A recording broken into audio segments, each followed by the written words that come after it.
Welcome to the MSP Corner podcast. Before we kick off our show, we would like to share what our main objective is at the MSP Corner. Our main goal is to help CEOs build profitable and self-sustainable IT service firms. We are not just providing tools for IT firms, we will be sitting in meetings with you to ensure your IT firm stays on track. The first area we are focused on, strategic sales. IT firms are stuck selling technology or IT support.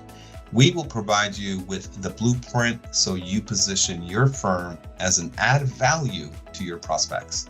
We will have framework on how to sell value so you influence the prospect into selecting your firm. The second area we see many IT firms struggle in is marketing. 90+% of businesses rely on antiquated marketing methods. The most popular choice, word of mouth. We have proven methods on how to attract the ideal prospect. Our framework will include how to become the online authority and be the business influencer for an industry. The third component to our package, scaling. IT firms walk away from opportunities because they lack the bandwidth or skill set to scale. We have lined up reputable businesses so our members can hire on-demand resources that will allow them to scale their business. The fourth area we will offer help in, selecting the right tools. In order to deliver value, you need the right tech stack. Our platform will offer information on products that are the ideal choice for MSPs. The fifth area we will offer help in is with documentation. Templates are a critical component when building an MSP. We will have contracts, proposals, SOWs, collateral, and much more in the template section. You will have every document you need to start up your managed IT service business. Thank you for tuning in. Let's go to our next podcast. Hello, everyone, and thank you for tuning into the MSP Corner podcast. I am your host, Fernando Leon, and I'm joined by my co-host, Gregory Moraviec. I was going to do a little accent with that because I love to call him Gregorio, but he goes by Gregory, so we're going to call him. And today, the title of today's show is You need a solid tech stack to reach that 6 or 7 figure level. There's just no way around it. You got to do it. But before we get started, I always have an agenda. So let me quickly go over that list of data we got here for you. So like always, we have an introduction. And we're going to talk about the following topics. When growth outpaces structure, the cost of chaos, systems create scale, not sales, the hidden power of a unified stack, the core stack every MSP needs, from firefighting to forecasting, the confidence factor, predictable growth comes from discipline, the takeaway, build it before you need it, and then a short plug on the MSP Corner, and then some closing thoughts on just the overall show and our topic for the day. But let me start with my intro here. So today we're going to dive into one of the most overlooked factors in scaling an IT service business. And like most IT service firms, we didn't have one when we first started. So things changed. But I digress here. So you need a tech stack. Every MSP that wants to grow, but few realize their structure, not their sales, right? That determines the ceiling. And we're going to unpack why systems create scale, not chaos. And I'll ask Gregory, because he's the CEO of an MSSP, to share his real world perspective on building for predictable growth and that predictable revenue. It's what you need these tools in order to also build that predictable revenue model. All right. So the first topic of when growth outpaces structure. So most MSPs start with good intentions, We certainly did, right? You want to serve your clients. You want to give excellent tech support. You want to respond quickly, forge strong relationships. It works until it doesn't. Because at some point, growth outpaces structure. You take on more clients, you hire tech, and suddenly the wheels start to wobble a bit, right? Tickets fall through the cracks, documentation lags, and visibility. Your clients, the visibility, it starts to fade. This isn't because of bad service, it's because there's no unified system. A proper tech stack acts like the nervous system of your business. It connects the moving parts, automates reactions, and keeps you aware of what's happening. Because without it, your MSP becomes a collection of busy people, not a scalable machine, not an efficient running machine. So, Gregory, you've scaled teams and you continue to do it. And tell us in your own words, what's the first sign you notice when an MSP starts growing faster than its structure can handle? It's ticket load. Your ticket load will tell you exactly how far you're going. Really? Is it that simple? Really? Yeah. It's the ticket simple. Load, the amount of tickets. So what do you do when you don't have a ticketing system in place? No, you're not an MSP then. I guess not. No. Well, is that a good indicator? Because you could still be a break-fix organization, and have a ticketing system, because there's plenty of free ticketing systems out there, right? Yeah, sure. So I guess a break-fix firm can determine, hey, we've got too many tickets. This is just too chaotic. Is that the conclusion one needs to come to? Like, okay, this is not good. We're going to fall apart if we continue down this path. Is that what you need to? Is that what you need to say to yourself? Tickets equal work. I mean, whatever you have. I mean, you should ticketize everything. Yeah. Make everything ticket based, so that you know how much work you have coming or to do. Yeah. And if you are on a path of, if you're in a bad way, like say for instance, you have, you've noticed that when you have 60 tickets, you are, everyone's very busy and things are going well. And if you go up to 70 tickets, a couple things go slower, maybe 80 tickets. So now you have a deficit every week, every month, whatever it is. So you have a deficit of tickets. And so now you're at 90 tickets, and now you start to notice that like 20% of your tickets aren't getting worked on anymore. And you're just kind of feeling it out. It kind of comes on. You start to notice, oh man, service levels going down. And then you're at 100 tickets. Now it's too late to do anything about it, almost, right? Because you weren't doing anything about your ticket deficit when it was occurring. Gotcha. You guys got to be careful. It's not going to happen overnight. It's not going to be like, because you can scale. You can do a little bit of scaling in that situation. You could try to scale up to it a little bit. Yeah. No, I get it. It's I definitely agree that it will sneak up on you. It will. It's a great segue into the next topic, because the next one is the cost of chaos, right? You're creating chaos. So the truth is, chaos scales faster than revenue, right? Because you're getting so many tickets open because you haven't created a system. Now, every manual process feels manageable with 5 clients, right? That's manageable. It's easy to support. But when you get to 15, 20, 30, it becomes unmanageable. Unless, you've got 2 end users at each client site, but I don't see that happening. Most companies have a handful, so that's like 100, maybe, let's see, 200 and more endpoints. That starts to become unmanageable, because I've seen MSPs add more people thinking that's going to fix the problem. But if you're scaling broken workflows, you're multiplying inefficiency. That's just the bottom line. This chaos has cost. And because you're going to have missed tickets, unbilled hours, inconsistent service.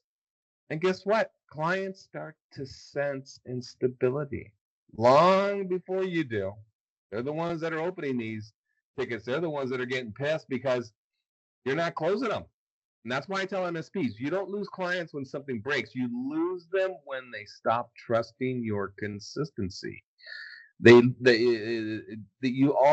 stop trusting you when you're not dependable, right?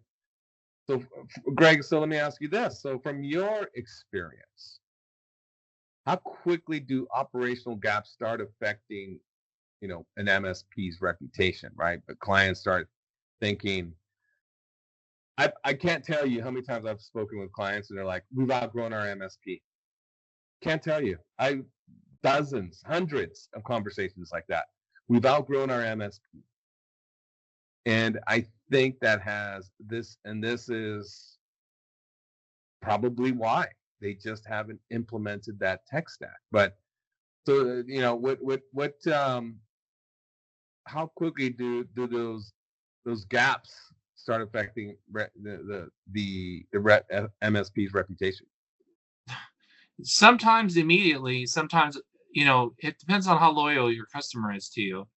Sometimes it happens like overnight. Sometimes it doesn't ever happen. I mean, they keep sticking with you no matter what you do wrong. Yeah. It's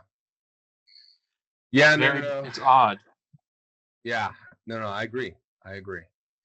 Some will stick with you out of loyalty, but I think that when something catastrophic happens, they're going to realize we need to make a change. Yeah, something catastrophic will definitely trigger it. Yeah. Oh yeah. Lost data, a breach, downtime, right? Yeah. When you have downtime, oh my goodness. It's like it's inexcusable now. You just don't have that. So, but anyways, let me move on to the next one, because systems create scale. Remember that. Systems create scale, not sales. And this is where mindset comes in, that pivot, that shift, because most MSPs believe more sales equal more growth. But growth doesn't come from sales. It comes from systems. A 7-figure firm isn't better at selling. It's better at orchestrating, better at creating the infrastructure to build low maintenance infrastructures, right? When your PSA, RMM, EDR, backup, and documentation work together, your firm stops relying on your techs, their heroics. It starts operating predictably. You can measure performance, spot inefficiencies, and trust your process. And that's what gives clients confidence. Not more promises, but proof. More proof, right? And Gregory, you've led teams that rely on system integration daily. So how does predictability change leadership inside an IT service firm? How can you rephrase that question? So predictability, right? That's the whole thing with the RMM tools and having it monitor an environment. You want to predict potential disruption. So how does that change leadership inside an IT service firm? Right? Because at the end of the day, I believe, this is my opinion and my position, is I believe we have the power, the ability, with the technology we have in place, to predict potential disruptions. We also can prevent issues from happening. Like how? Well, EDR, having backup in place, having up-to-date documentation, so no one's having to call Tom at 2 a.m. to get a password or whatever, right? So my question to you is, how does predictability change leadership within a firm? I don't know if it does. No? No. I would take a stab at it. Okay, let me ask you this then. In your view, when does a CEO truly cross that line from technician to operator, or does he need to? Does a CEO need to be more of a leader with implementing systems, or should he stay in that technician role and still reach that 6-7 figure level? I don't know if a CEO needs to change. I think a CEO, he's got all the hats on in a small business environment. Mm-hmm. Mm-hmm. I don't think he pivots or changes positions, or I don't think he does. Well, I would think that when you can predict potential issues from being disruptive, I think it changes leadership in a way that they're not as stressed. They have more organization. No, leadership is constantly stressed. Not as stressed. I mean, what are you going to take it down from level 10 to level 9? Yeah. And what does that look like? Okay, so how about you're the one that's implementing the strategy. Tell me, from a scale of 1 to 10, what does it scale it back to? To a 5? No, I don't think it scales it back to anything. Really? Yeah, no. If you're under stress, you're under stress. It's off or on. It's not more or less. I mean, maybe it could be more in some weird world. You if somebody had to put a number on it, right, on a scale of 1 to 10. Yeah, I don't see how anything less or more is going to occur. Really? Okay. No, not me. Right. You don't experience stress, and then when 10% of your stress goes away, anything changes. Nothing will change if 10% of your stress goes away. Absolutely nothing. I mean, I'm less stressed today than I was yesterday. Maybe, but then that doesn't mean anything either. It's like, who cares? Yeah. I feel the same way. It's like stress is just part of the job, right? I hear my daughter, she's like, I don't want to go work for a company where I'm going to be stressed. I go, what are you talking about? That's what makes it so much fun. You're stressed because you're challenged. You got to challenge yourself in this world, or you're not going to grow. You're just not. I understand that there's people that hate their jobs because, I don't know, maybe they don't love what they do. I love what I do. But it brings a certain amount of stress, and I'm just like, hey, deal with it, man. It's just part of the life.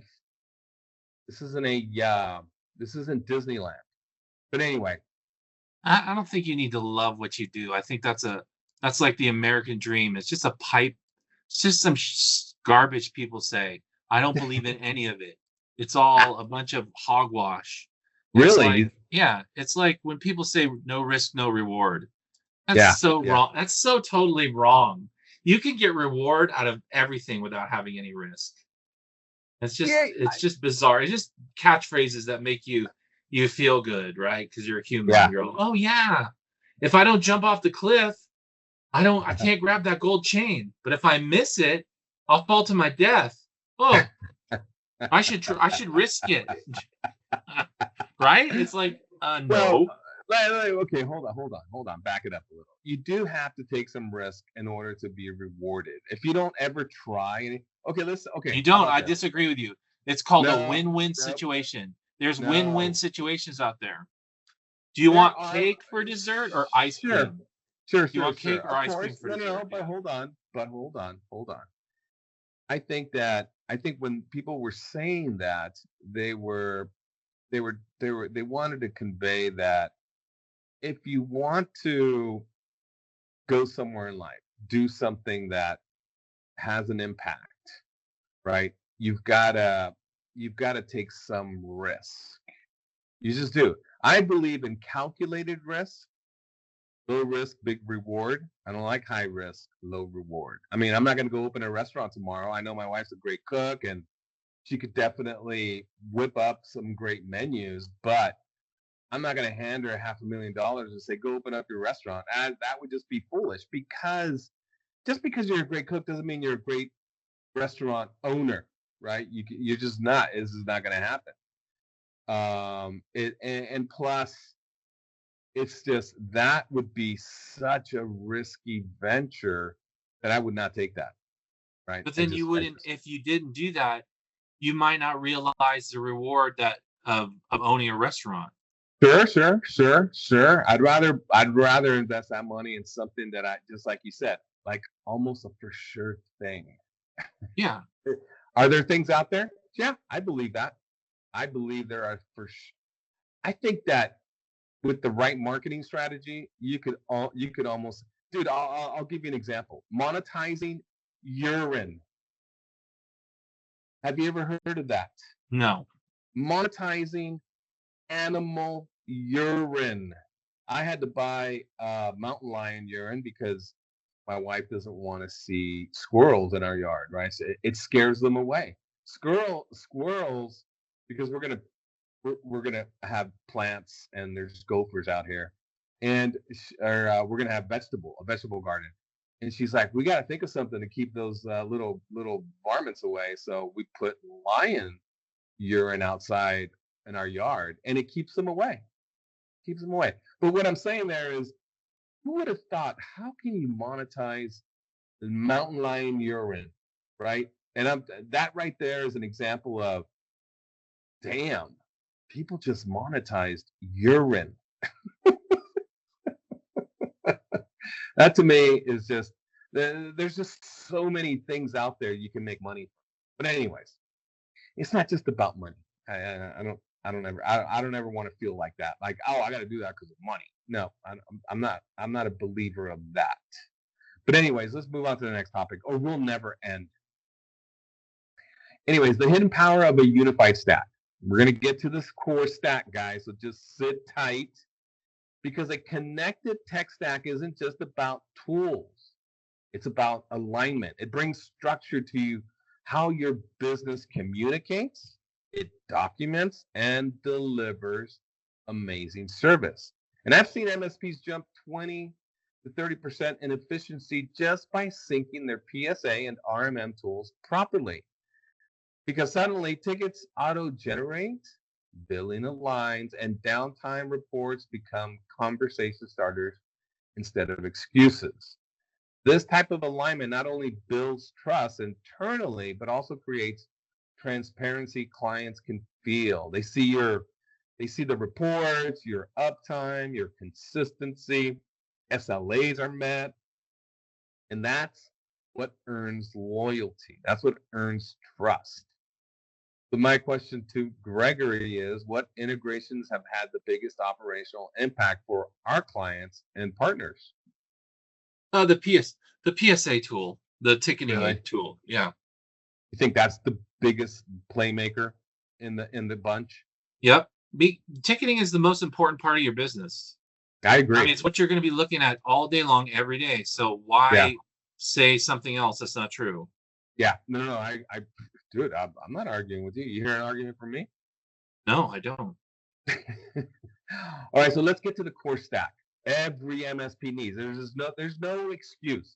And I'm just giving you guys the bare bones minimum. That's it. So let's ground this in reality, because every MSP needs a basic foundation. And that minimum, you need 6 pieces working together.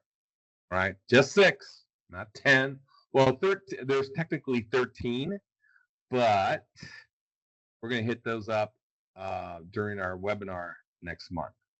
And we'll do deep dives into those, but let's talk about these first 6. First up is the PSA, like Gregory said, for tickets, right? Billing and accountability. You got the RMM for visibility and proactive monitoring, and you obviously can gain control of devices. EDR for endpoint protection. You want to keep those assets from downloading any type of ransomware or anything that's going to spread that poison that hackers love to deliver. You need backup for data integrity and reputation insurance, and a ticketing workflow tied to automation. And then last is documentation, right? You need it for continuity and knowledge retention. So together, they form your operational spine. And it's not about buying tools. It's about connecting them so you can see, measure, and lead, because they all need to work together, and can't have You can't have one. You need all of them. Those are the bare bones. So let me just emphasize that. So Greg, when an MSP doesn't have these basics in place, what breakdowns do you see first? Well, you can't track your work. You have nothing to remote control with. You have no knowledge base, ability to track passwords and knowledge bases. I mean, you're not gonna be able to do business. Yep. No, I agree. Now, from firefighting to forecasting, let's talk about that for a second. When you finally integrate your stack, right, the transformation is instant. Suddenly, you're not reacting all day. You're forecasting. You can spot trends, anticipate risks, and delegate with confidence. And for the first time, your business feels like a well-oiled machine. You're not like scrambling to solve issues, right? This is the turning point where MSPs start acting like leaders, right? Not engineers. Because when systems replace chaos, energy returns. You stop putting out fires and start planning the next phase of growth. And let's talk about the confidence factor, right? Confidence is underrated in our industry. But when your systems work, your confidence grows. And then the confidence from your clients, that is what's priceless, right? You walk into QBRs knowing your data is accurate. It's remarkable feeling. It's a remarkable feeling knowing your team has that much clarity. And clients, they feel it. They feel that confidence. It's contagious. And that's when guess what? That's when referrals start to grow, right? Renewals increase, less complaining, and your firm stops being just another MSP and becomes what we all strive for, a trusted advisor. Such a key term within our industry. Being a trusted advisor is reaching that level, right? How many trusted advisors do you have? I have one. I can go to them anytime because I know their advice is going to be flawless or close to being flawless. Actually, I have like two. Sorry, I might have two or three. Gregory's one of them. My wife is another. I have a financial planner. So, and then a couple of best friends. So I have a handful of advisors that I go to for specific topics. So, but when you become a trusted advisor to your clients, it's like you've become a family member. You're not family. It's not like you're just another vendor, right? Who looks at vendors as trusted advisors? I don't. So, all right, let's talk about predictable growth and how it comes from discipline, because discipline is the ultimate growth hack. There's just no way around it. You gotta, in order to implement a stack, you need to have the discipline. And when you standardize your stack, you create measurable, repeatable processes. And that means fewer surprises, more consistency, and a foundation strong enough to handle volume. And the firms that scale past 7 figures aren't luckier. They're just more disciplined. They standardize early. They document like crazy and treat their tech stack like infrastructure, not an expense. So, Greg, why do you think discipline around systems is so rare in early stage MSPs? Yeah, because you're always chasing it. You're chasing after it. And it takes a lot of time and effort to chase something when you don't. It's like you said all those things, but they're not true. I don't believe in any of them because time is such a commodity. And if you think you can direct the flow of a customer by performing actions that you believe that they're going to appreciate, you're completely wrong. Most customers could care less about their IT environment. It's like janitorial services to them. They just could care less. I think there are clients that don't value IT feel that way. I agree. No, yeah, I agree. Absolutely. But you can say all these fancy schmancy words. It's just this. They're never going to care about it. It's, it's an interesting comment you state, because I feel like the clients that rely on us to be compliant, I think they're the ones that value IT. I feel like they do. They have to stay compliant. Who keeps them compliant? We do. Because they don't want to get fined. They don't want to have any type of security breach. And who protects them? We're their bodyguards. And in order to do that, you've got to admit, you've got to have systems in place. You can't just go in there and go, oh, la-di-da-di-da, let me just implement my tools and just walk away. No, you have a process. Don't sell yourself short. You have your security policies, your onboarding policies. You have your operational policies, backup policies. So if you didn't have but the janitor has his broom and he has his mop, and the cook has his oven and he has his stove. Do you care about any of that stuff?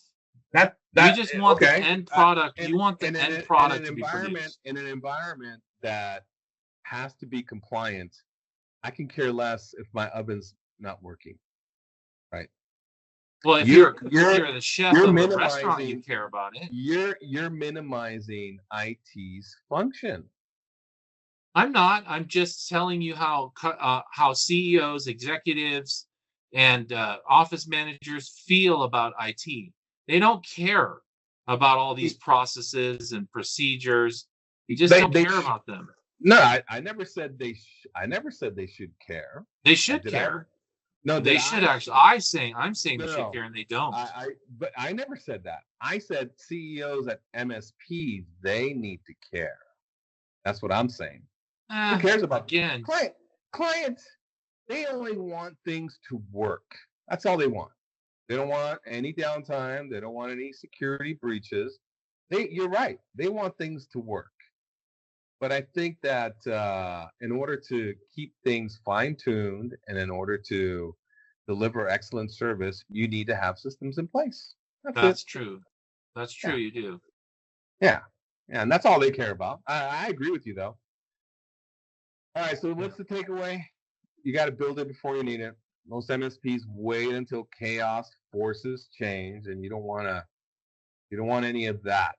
You don't want a catastrophe. So the smart ones build before the cracks show. It's bottom line. Your tech stack isn't a line item. It's your leadership tool. It gives you visibility, consistency, and that peace of mind. And when you get this right, growth becomes predictable. And that's what separates the firms that survive from the ones that thrive. Bottom line. All right, so a little plug on MSP Corner. Gregory and I were on a mission to deliver valuable content to our members. And as founders of an MSP, we know your struggles. We know we know what you go through, and the platform we're developing will be designed to help guide you through those challenges. And these discussions, the same thing, right? These podcasts are meant to help you guys wake up, make that decision, make that change, transition from break fix to proactiveness, because you do not want to be a commodity. But anyways, I digress.